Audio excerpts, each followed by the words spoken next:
गुजरात 2002 एक ट्रेन में 59 लोग जिंदा जल गए और फिर पूरा गुजरात आग में जल गया। 2000 से ज्यादा लोगों की मौत, हजारों उजड़े घर और इन सब के बीच में एक आदमी जिसने इस सघन अपराध को अवसर में बदल दिया। आज मैं आपको बताऊंगा वह कहानी जो किसी ने आपको इस तरह से नहीं बताई होगी। कैसे गोधरा कांड ने एक डूबते मुख्यमंत्री को हिंदू हृदय का सम्राट बना दिया। न मैं यहाँ आया हूँ, मुझे तो माँ गंगा ने बुलाया है। कैसे राजकोट में सिर्फ 1472 सीट जीतने वाला पूरे देश का प्रधानमंत्री बन गया। गोधरा कांड के 70 घंटे के भीतर गुजरात में जो हुआ वो सिर्फ दंगे नहीं, एक राजनीतिक रणनीति थी और इस रणनीति के आर्किटेक्ट थे Shri Narendra Modi. Sitting Chief Minister Narendra Modi has been questioned on the role of his government in mass murders in connection with the post-Godhra riots in Gujarat. आज मैं आपको बताऊंगा कैसे एक मुख्यमंत्री ने दंगों के माहौल में गुजरात गौरव यात्रा निकाली, कैसे राहत सूलों को बच्चा पैदा करने वाला केंद्र कहा और कैसे अपने ही दोस्त हरेन पांड्या का राजनीतिक करियर खत्म कर दिया। यह कहानी बेहद ही चौंकाने वाली है। बने रहिए इस वीडियो में आखिर तक। तो चलिए शुरू करते हैं। 27 फरवरी 2002 गोधरा कांड।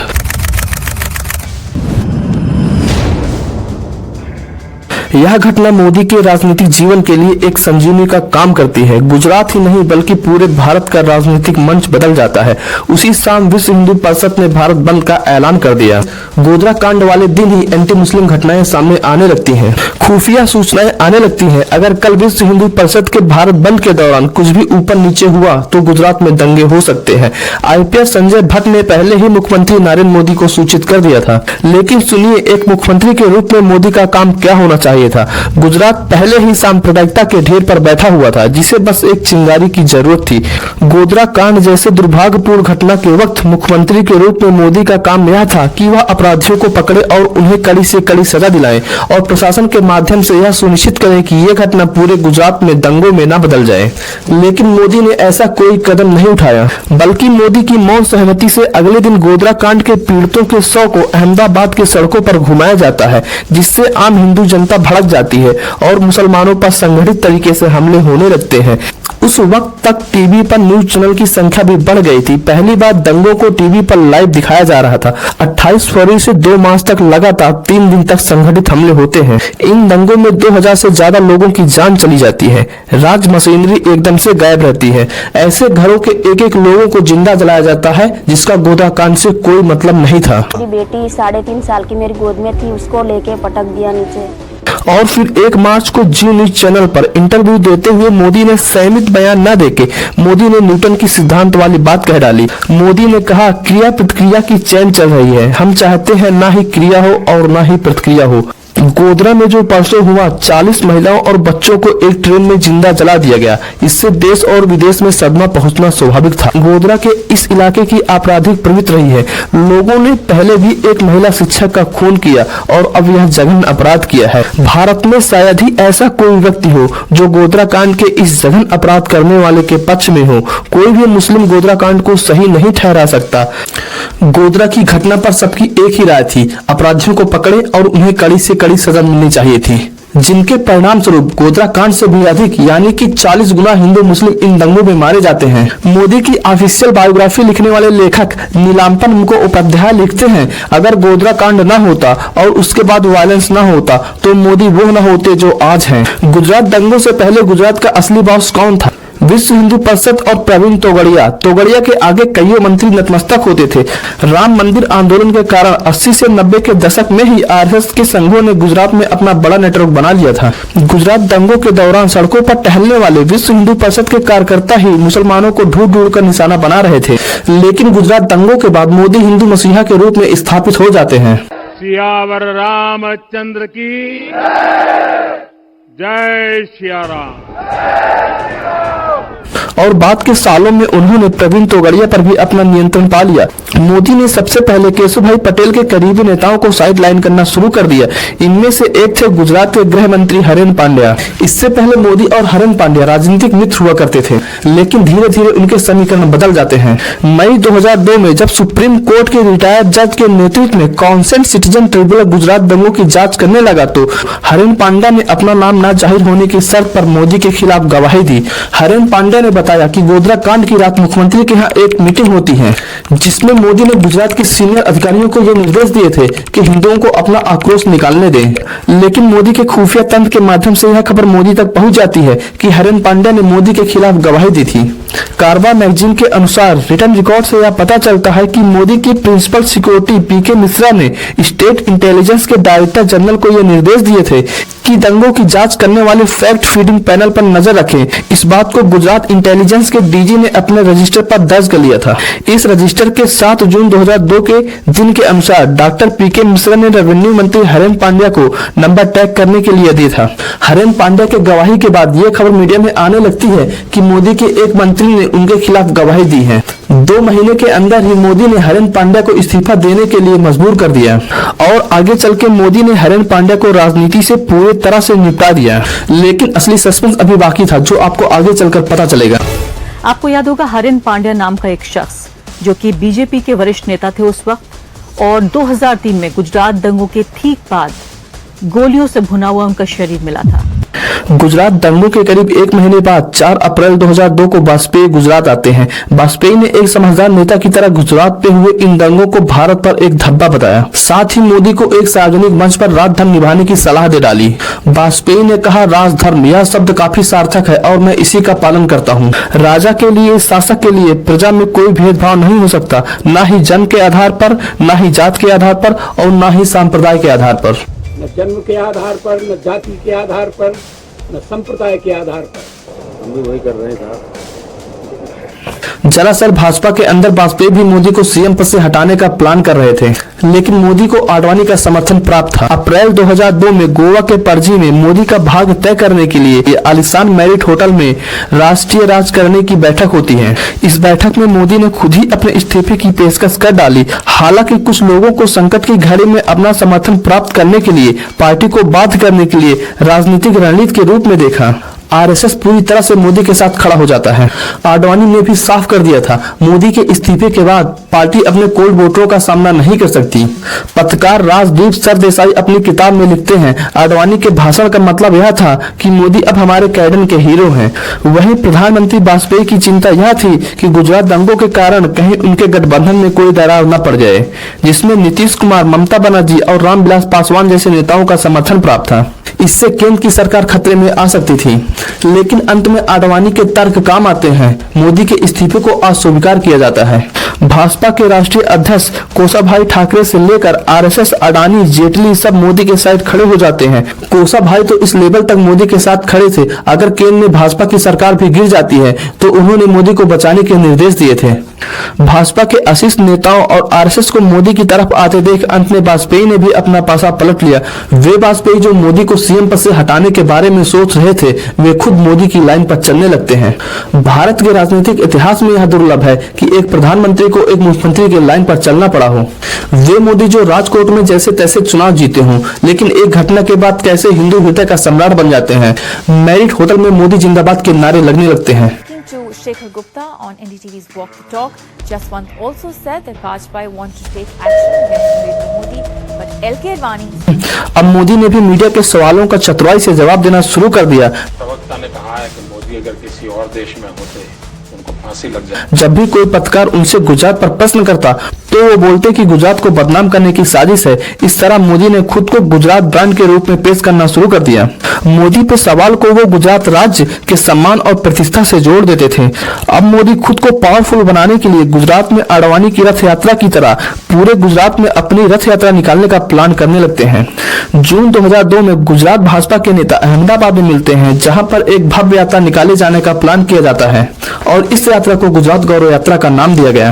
हदे अपना गुजरात ने बदनाम करी मुक्यो, ये बधाने जवाब आप्यो छे, आ गुजरात गौरव यात्रा है। लेकिन अब मोदी चाहते थे वे चुनाव जो 10 महीने बाद फरवरी 2003 में होने वाले थे, वे कैसे भी कैसे करके जल्द कराए जाएं। मार्च 1998 में बनी भाजपा की सरकार का पूरा कार्यकाल 2003 में पूरा होने वाला था, लेकिन मोदी जल्द से जल्द चुनाव चाहते थे क्योंकि गुजरात सांप्रदायिकता के आधार पर बढ़ा था, जिसे इस यात्रा के द्वारा और अधिक बांटकर वोट को फसल में बदलना था। इसलिए 19 जुलाई 2002 के दिन मोदी ने वहाँ के राज्यपाल SS भंडारी को अपना इस्तीफा दे दिया और विधानसभा भंग करने के लिए कह दिया। गुजरात विधानसभा भंग होने के बाद वहां के राज्यपाल ने मोदी को केयर टेकर मुख्यमंत्री बने रहने के लिए कहा। गवर्नर एस भंडारी भी मोदी की तरह आरएसएस के कार्यकर्ता थे। इस तरह गुजरात चुनाव से 9 महीने पहले ही गुजरात विधानसभा भंग कर दी जाती है ताकि गोधरा कांड और गुजरात दंगों के अनुसार सांप्रदायिक आधार पर बटे वोट की फसल को काटी जा सके।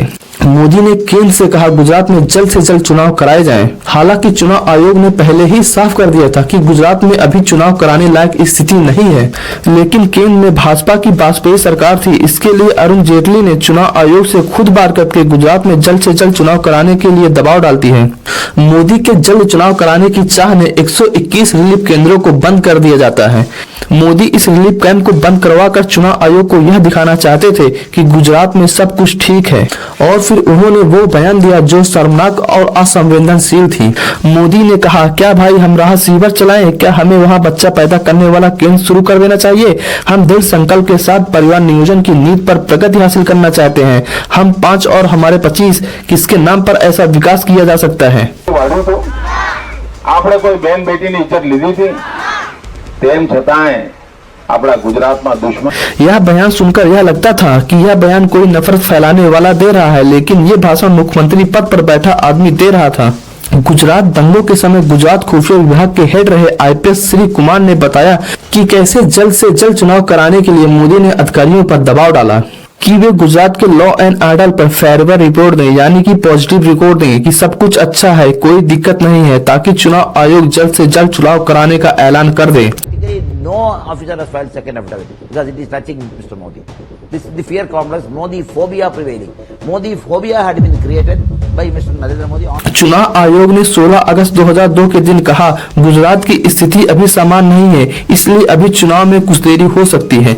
भले ही इलेक्शन कमीशन ने अक्टूबर तक चुनाव न कराने की बात कही हो, लेकिन मोदी पूरे इलेक्शन मोड में चले जाते हैं। गुजरात दंगों के माहौल में हिंदू मतदाताओं को रिझाने के लिए मोदी ने सितंबर 2002 में ही गुजरात गौरव यात्रा शुरू कर दी। मोदी समय से पहले चुनाव कराने के लिए इतने उतावले हुए जा रहे थे कि तुरंत चुनाव न कराने वाले चुनाव आयोग को भी उन्होंने नहीं छोड़ा। उस वक्त के जेएम लिंधो मुख्य चुनाव आयोग थे, लेकिन मोदी जेएम लिंधो को माइकल लिंधो कहकर पुकारने लगते हैं। इसके पीछे मोदी का मकसद चुनाव आयोग को ईसाई की तरह दिखाना था, और यह दिखाना था कि कैसे एक ईसाई एक हिंदू मोदी के हितों के खिलाफ काम कर रहा है।